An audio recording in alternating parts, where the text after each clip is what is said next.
Just one question I have. You told me, we heard about that the Vedas say that don't make any images of the God. Yeah. Whoever worships anything which has been created throws himself in darkness, right? The difference between Bhagwan and Allah is that Allah says that if you worship anyone apart from me, I will punish you forever and ever, and I will not spare you of this sin.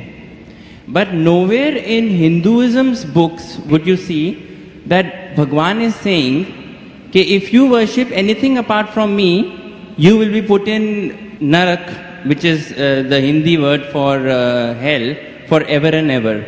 Now why I'm saying that to you is, the concept of God in Islam, Christianity and Judaism is the same, in which he feels bad if anyone worships anything else apart from him.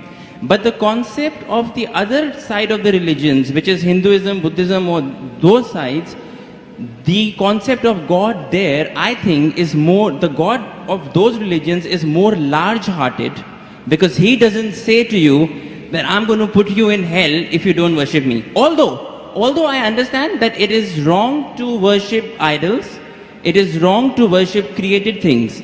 But I do feel that because that, I somehow feel that, you know, Kulhu Allahu Ahad, Allahu Samad, Lam Yalid wa Lam Yulad. Basically God, there is nothing like him, right? So why in the Quran or the Bible or the Jews' scripture, we are attributing a human feeling to God, that, let us say, my father gives me everything, he gives me all the money, and I give that money to the poor people, right? Now one day, if I forget my father, yeah, so my father will feel bad. But this is a human nature.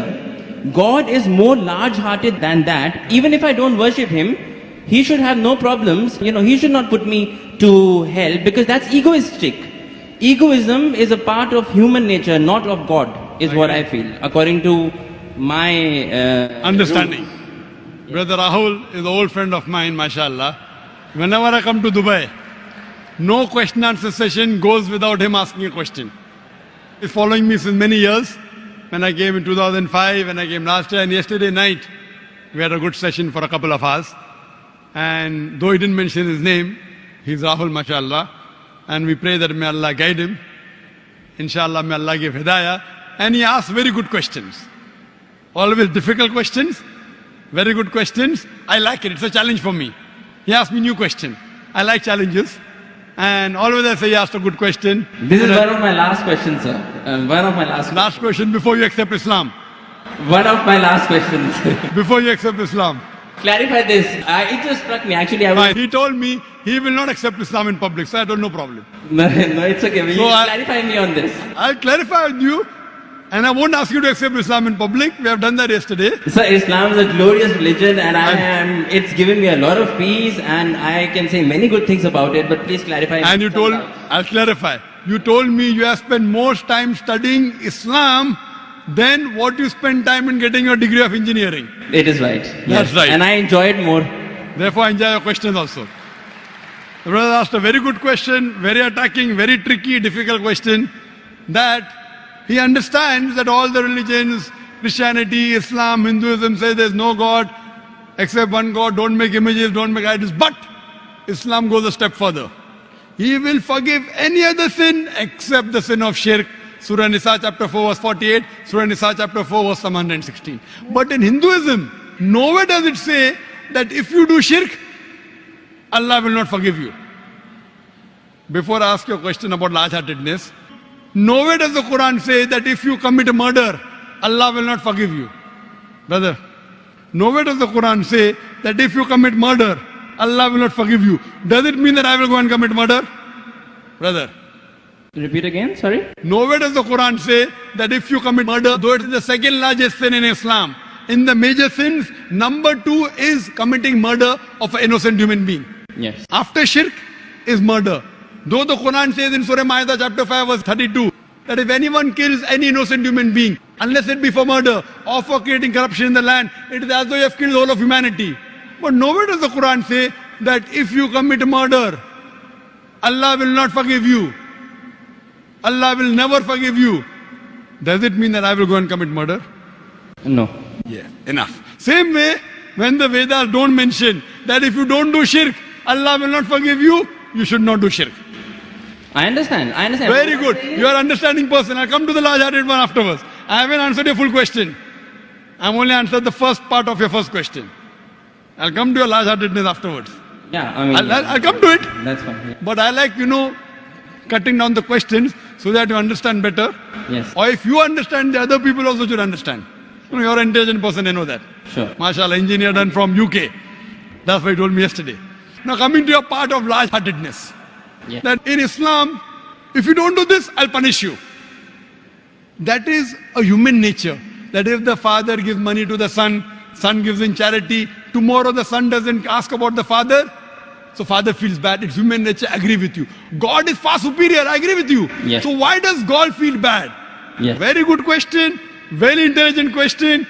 Inshallah you will get convinced. I won't ask you to accept Islam in public. Sure. That we have done that yesterday. Yes. The Quran says, Allah subhanahu wa ta'ala does not require you, you require him. Now coming to the question. Now I'm making your question more easy. Why we have to say Allahu Akbar, Allah is the greatest? Allah asks you to say Allahu Akbar, Allah is the greatest.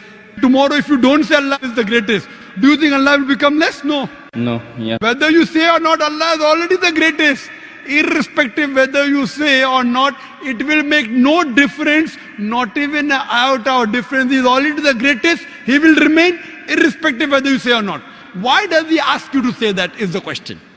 The question is, Allah subhanahu wa ta'ala knows the human psychology. For example, your mother has a heart attack. And now, you have heard of a very famous heart specialist in the world.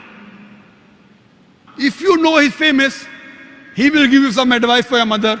Another person who's unknown, he comes and gives you advice. Whose advice will you follow?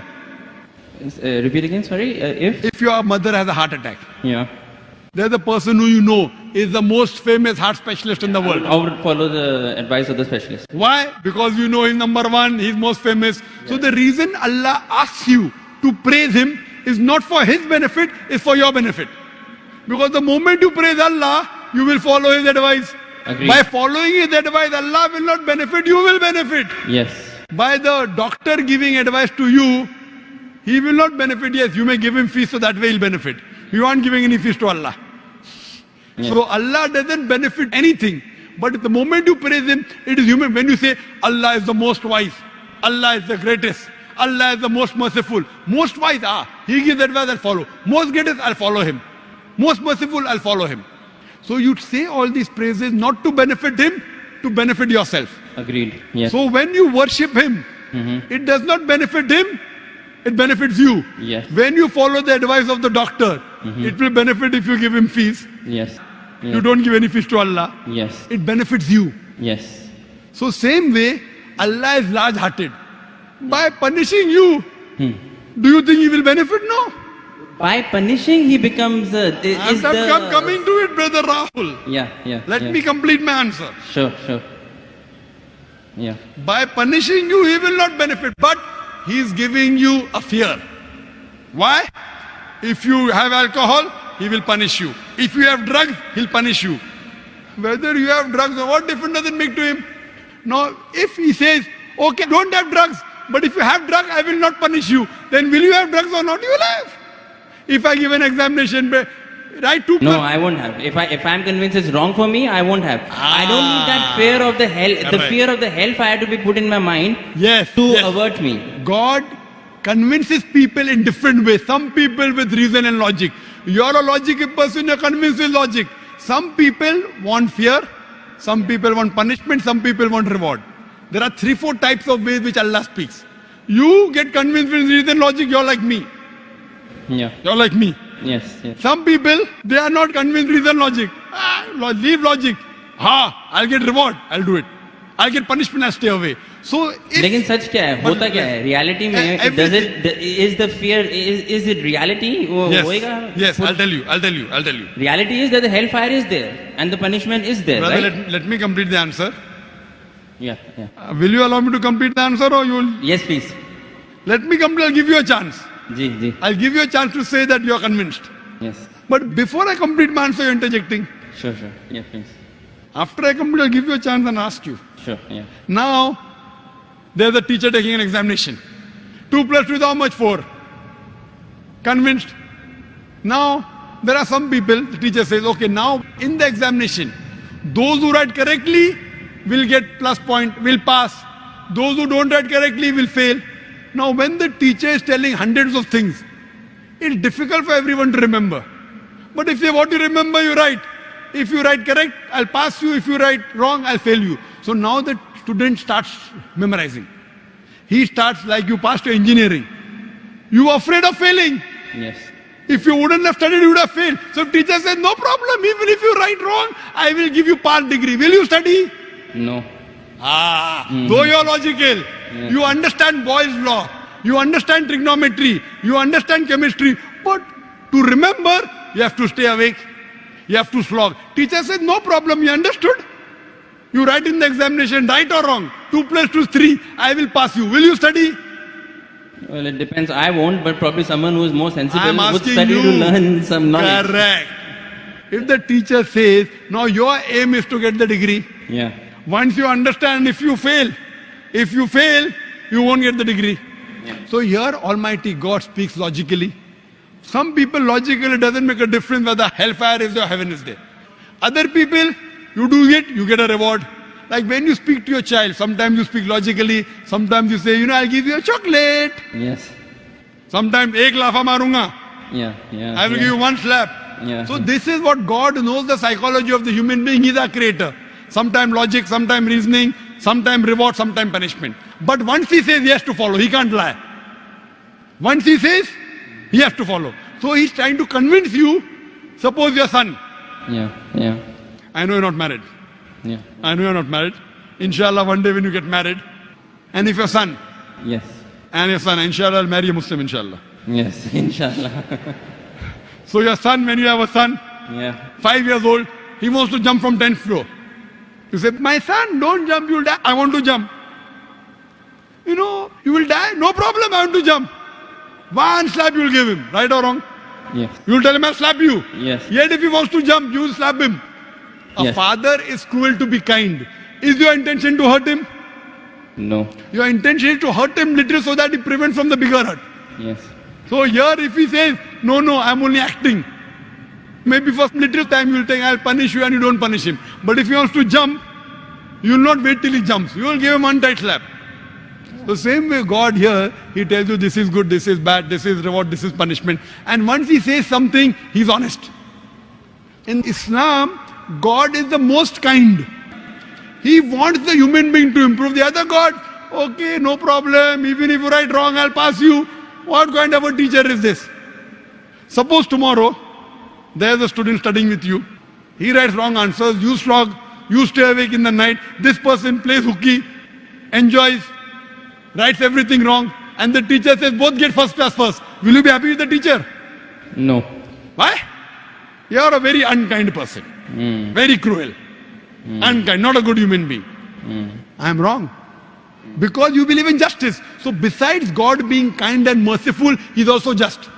Imagine someone rapes your sister, rapes your mother. God says, no problem. I'll forgive. On the day of judgment, won't you tell God, why No, did you that's punish okay. him? No, that's okay. I'm talking about Wait, God being egoistic on his own He self. is not egoistic at all. No, but he's saying It if you makes- do shirk, then I will put you in hellfire forever and ever. I'm not saying No. that he should not punish wrong deeds. But he is putting on his own self that if you associate partners with me, along with worshipping me, if you worship someone else, even then I will not forgive you. That's the right thing. That's Because egoism. If the doctor says, Yes. if suppose the heart specialist tells your mother, see, this is a good thing, have only this medicine, nothing else. Someone else says, okay, have this medicine also. So that heart specialist tells you, if you mix it with something else, the mother will die. So will you listen to somebody else or not? Will you listen or not? Heart specialist saying, don't have anything else except this sorbitrate. Keep it below your tongue. Yes. Now another doctor comes, I'm a very good doctor. You don't know him also. I will listen to heart specialist. Correct. Yes. Heart specialist specialized, but God is a bigger heart specialist. So heart specialist you want to follow, you don't want to follow your creator who's created your heart. What No, kind no, of no, a... no, sir, sir. Wait. Let me complete. Yes. Let me complete. Yes. So you, being logical, Yeah. when you want to follow the heart specialist, when the heart specialist tell you, don't listen to anyone else because they have told you the total truth, that heart specialist can be wrong because he's a human being. Almighty God, when he says, do not worship anyone else besides me, he knows that if you think somebody else is also the greatest, and if you follow something wrong, it will harm you. God does not want to see to it that his creations are harmed. He is going out of the way to give you an ultimate warning. Other sins, maybe I will forgive. That is one type of murder, is one type of sin, very wrong, second largest. But one, if you worship somebody else, you can do anything. You can start murdering, you can start having drugs, you can start raping. It's too dangerous. This is the guidance. It is complete. Because he's the creator, he knows no one else is the creator. Now someone else tries to behave like a creator when God knows no one else can create you. It is very dangerous. That's the reason he says that following advice, worshipping anyone, obeying anyone as the creator, not obeying normally. Normally you want to obey a father, no problem. Obey a mother, no problem. Going against the commandments of Almighty God. Worshipping somebody That is else. what I'm trying to find out. Is that the right God who is saying that if you associated partners with me, I will never forgive this sin? You are taking, it's a catch-22. I am questioning whether a God who thinks like that, is that the correct God? Correct God. You are saying he is the correct God, hence Why? he knows. Why? Yeah. I have checked up with science. This Quran passes Yeah. the test. When I put science to your Hindu scriptures, it fails. Yeah. When I put science to Bible, it fails. So even if I agree with you with my earlier question, maybe this is ambiguous, fine. 80% is proved to be 100% correct. 20% is ambiguous. Inshallah, logically, even this will be right. If I have to put that way. But the other way, if a doctor who solid... Stronger argument would be that Stronger 100% is argument, correct. 100% 100% of it is proved that it is correct. If 20% ambiguous is I'll there, tell you one thing, brother. Your mind hasn't reached that level. My mind hasn't reached that level. right. The science hasn't reached that level. Maybe 100 years afterward, 1000 years after, it will be proved 100% correct. We are limited. The problem is in you and me, not in the Quran. Similarly, but a person who's very powerful, a person who's a heart specialist, he knows his stuff very well. He'll be sure. Do this, nothing else. A person who's not sure, okay, have this medicine also, have that medicine also. So person who's cocksure of himself, like the Creator Almighty God, he will give this commandment. Now he's cocksure. You are not cocksure about him that he's the Creator. Yes. Once you're cocksure, you'll follow. I am cocksure that this is the word of Almighty God. You aren't. Yes. So once your research gets complete, Yes. you know very well that the other scriptures don't pass the test. Yes. I challenge you to get any scripture that you know of which is even close to the Quran. No, this is the strongest scripture that I Finish. that's so, for sure. So when you know, Yeah. I can't ask you to accept because you know we spoke yesterday. Right, okay. But when you know it is the thing, then the ego is in you, not in Almighty God. The ego No, is I in don't have you. ego. I don't have ego. And I pray to I Almighty told you God. all the ones I have read, this is the strongest. I Yeah? pray to Almighty God. You know, because I love you, Rahul. Yes, I love you too. I love you. That's the reason I pray to Almighty God to give hidayah. You don't have to proclaim. You asked me yesterday, do I have to proclaim? I said, no, you don't have to proclaim. Yeah. So I think that you are a person who submit your will to God, and may God guide you, and may you get a good submitting Muslim life partner. Thank you.